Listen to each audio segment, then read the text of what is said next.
There's a simple way to make your videos look more polished, more professional, and more engaging by using animated on-screen graphics. But that can seem a little complicated, especially if you're not familiar with video editing software. So why bother adding the graphics? Well, it's not just about adding branding, although branded graphics do add credibility and reinforce your brand recognition. But it's really about enhancing the impact of your content. So today I'm going to show you some simple techniques to create really effective animated graphics for your videos, all just using the tools that you already know and love in Canva.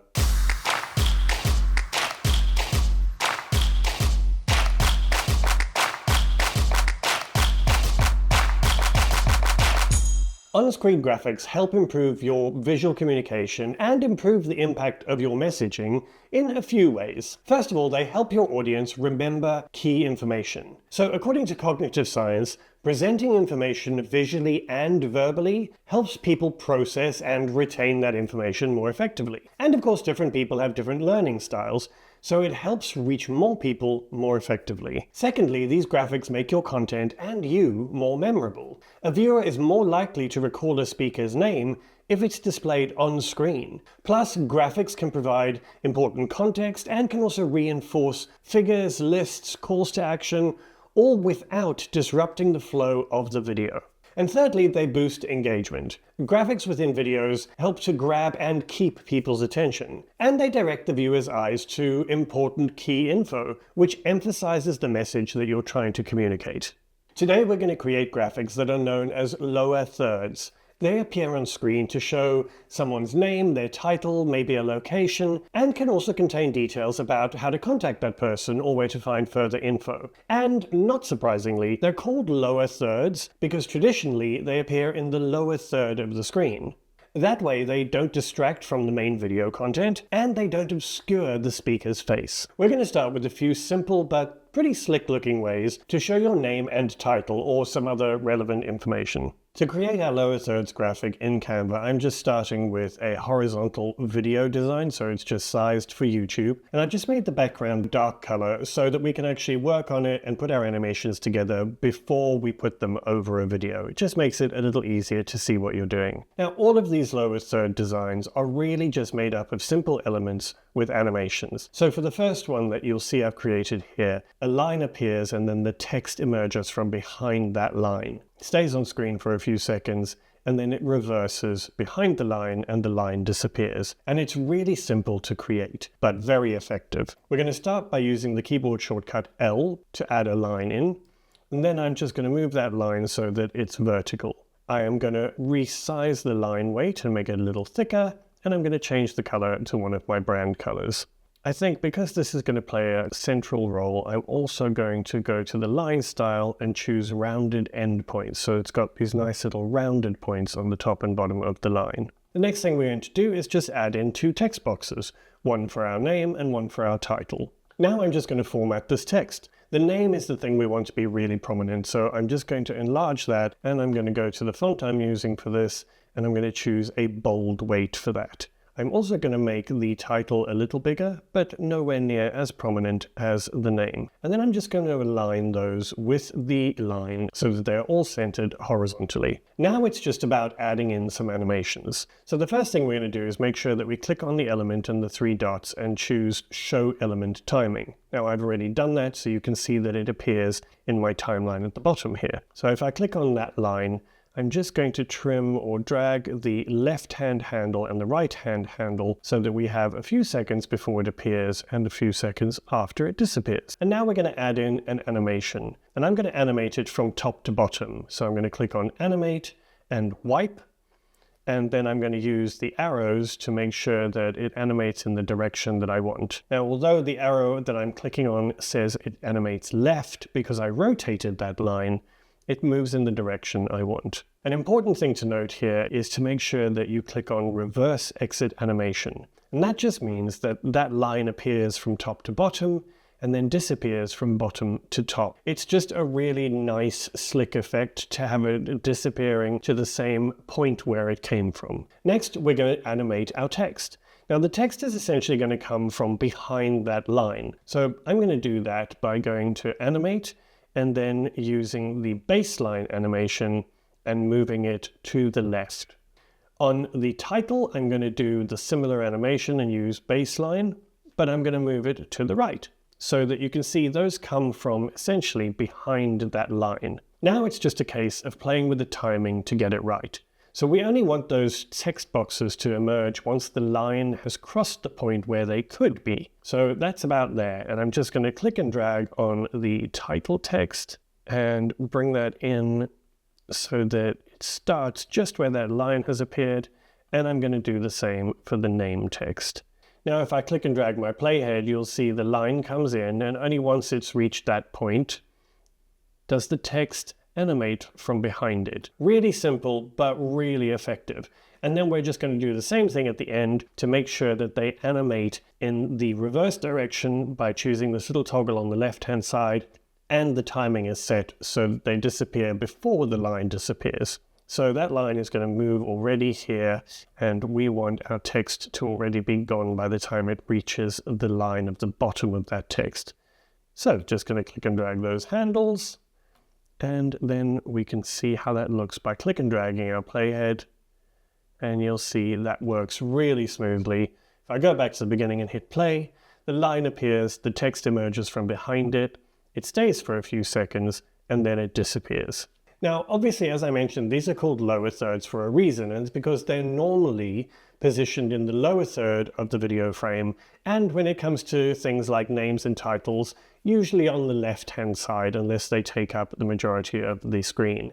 And that's just because our eyes tend to work from left to right, that's what we're used to, and so the left-hand bottom corner is a good place to put something where people will notice it, but it doesn't dominate the rest of the screen. Now, if we wanted to make sure that we can do that over our video, for example, on this page, I am just going to add in a grab from one of my videos. So it's not an actual video itself, but it is a grab from that video. Now you can see if it was centered, it would obscure the face and it would really interfere with everything else.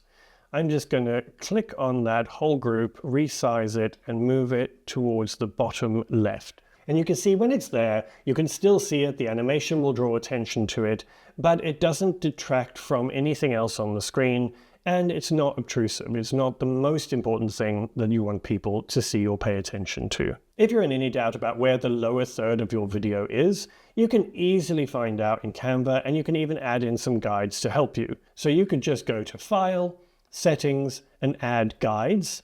And then in the settings at the bottom here, when you click on Custom, you can choose one column because we just want one big frame, and then 3 rows, and then choose Add Guides. And you can see it puts in those guides, and you can now see where the bottom third of your video is. And that just makes it easy for you to position things in the traditional spot known as the lower thirds. Now for the next lower thirds, we're going to add a couple more elements and make it a little more interesting. What happens is a picture emerges, then a box with the text comes from behind that, and we have a little animated element. And this is actually much simpler to create than you think. It's essentially the same process that we've just been through, but just adding in a couple of more elements. The first thing I'm going to do is go to Elements and My Frames and choose a circle frame, and whatever you want in that actual picture.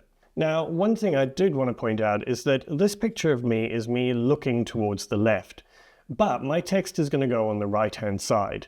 And so generally, it's better for any pictures of people, the direction they're looking in to be the direction that you want to draw people's attention to. So in this case, if I was looking off to the left, but the titles and my name was to the right, it would be splitting people's attention. So all I'm going to do is I'm going to flip this horizontally so that I'm actually looking in the direction in which the titles will appear.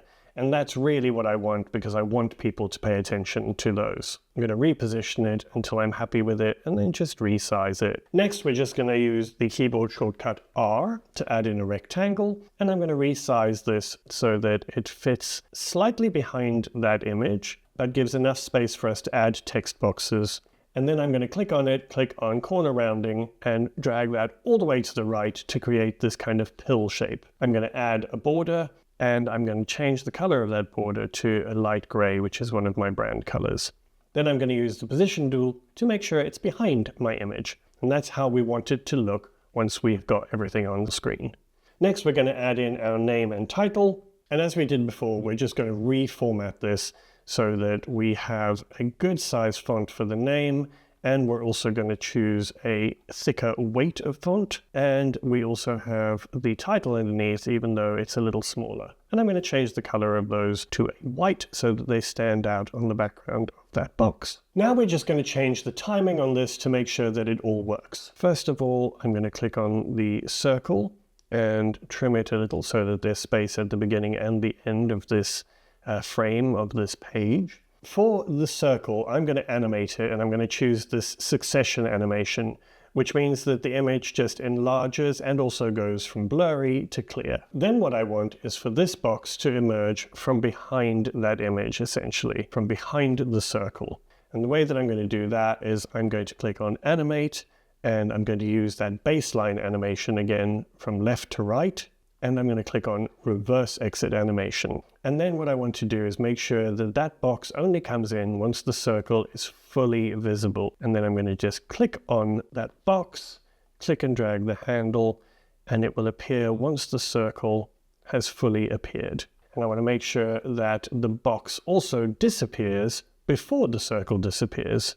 So that's where the circle starts to disappear, and I'm going to click and drag that so that the box disappears before that. And because we've selected that reverse animation toggle, you'll see it appears from left to right, that box, and then it disappears from right to left. Next, we're going to just do the same thing for our text. We're going to add in an animation, and I think for these, I'm going to choose the animation, which is just pan. And again, I'm going to then just adjust the timing. So we'll start with the name, and we'll make sure it only comes in once that box is pretty much fully there. And then the same thing for the title. Click and drag it so that it appears after the name, but once everything else is there. And then, of course, we want to make sure that the exit animation is clicked to reverse on these. And then we're going to change the timing for how they disappear.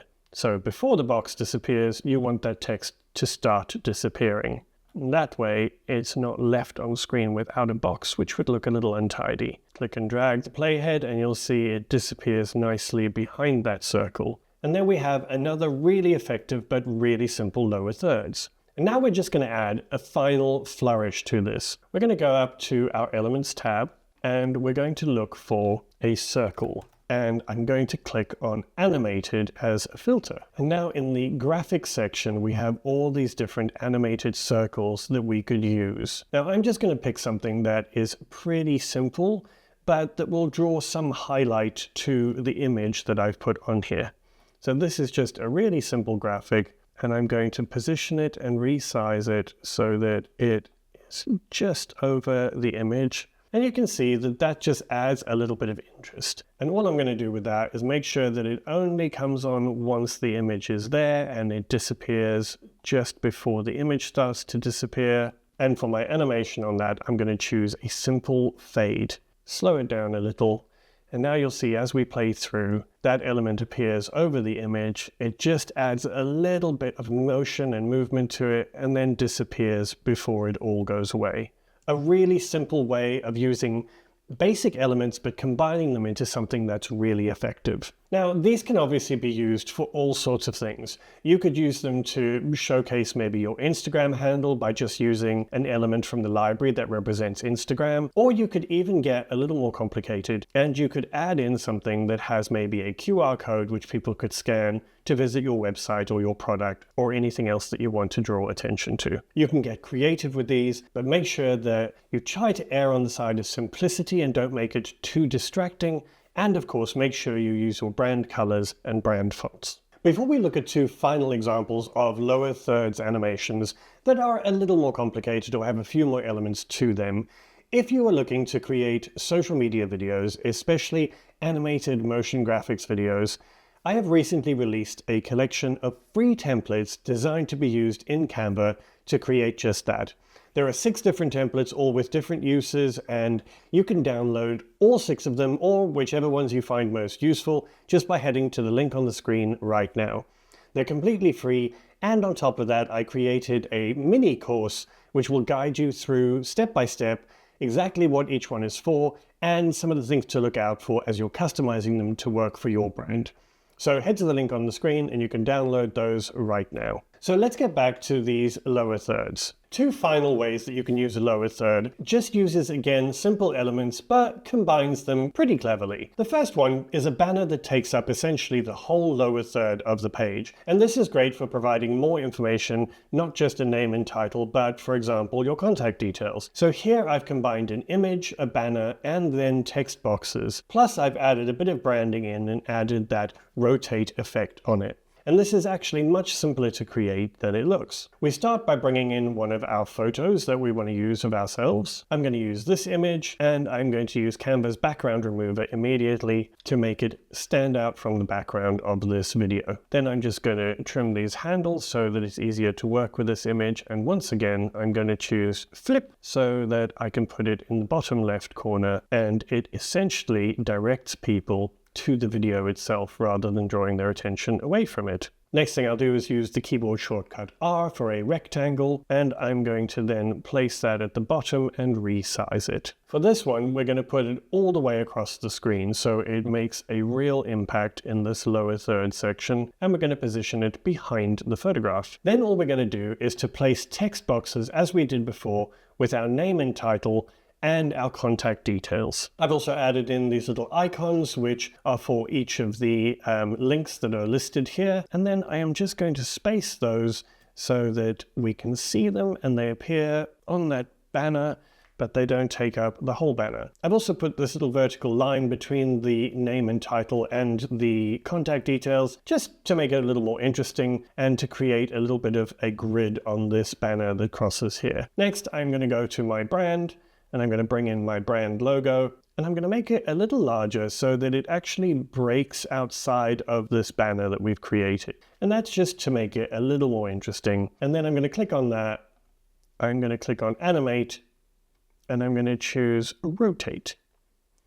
And I'm going to change the direction so that it's easier to actually read the text. And I'm going to slow that down. So it just adds, again, a little bit of motion, but it doesn't distract too much. Next, we add the animations to the rest of these elements. First of all, for this image, I am again going to use the succession animation. And once that's animated, we then want the bar to come in. So first things first, let's just click on the image and give a little space on the left and right so that we can actually work with it coming in and out. And then once it comes in, we want the banner to come in. Now, you could either animate these all independently, or if you just select all of these elements, you can group them and then animate them as one element. If I go to animate, now that I've clicked on the group, I can choose pan, for example, and it moves in this gentle movement to the right. And then I can go to my position tool and move it behind my image and logo. And now it's just a case of clicking and dragging that group so that it only comes in once the image is fully there. Again, make sure that you've clicked on the reverse exit animation button because it just gives a nicer effect with these lower thirds. And then we're going to click and drag the end point so that it disappears before the image disappears, and just makes that really slick and doesn't break the illusion of it being behind the image. And then just make sure for the animated logo that it appears once that banner is appearing and disappears before the banner is gone. And for that, I am just going to use a very simple blur fade animation. Now if we play through, you'll see I appear, then there's the banner and the logo, and then it reverses out. So really nice and simple. Another idea is just to add those elements again into a box and group them, but just keeping it a little more simple and making sure it appears in the top right of your video. Now this is just really handy because it's the place where we're used to getting notifications and things like that. So it's actually a very good place to put something that you want to appear on screen to let people know about and draw attention to, and they're used to seeing things pop up in that top right. And if I just drag the playhead back, I can show you again. I will insert the grab from my video, and you'll see that appears in the top right there. It's a really nice effect. It just pops up a couple of seconds so people can see your contact details while you're still talking on screen or while everything else is happening, and then disappears really subtly, leaving just the video. As I said, you can get really creative with these, and it's a great way of just adding some motion and interest to your videos and taking them to the next level and making them look a little more professional. So these are just a few ideas on how you can create some really simple but very effective graphics for your videos in Canva. If you enjoyed this video and you'd like me to create more tutorials on specifically graphics for videos within Canva, please drop a comment and let me know. Otherwise, that's it for today. Please be kind to each other and have a fabulous week.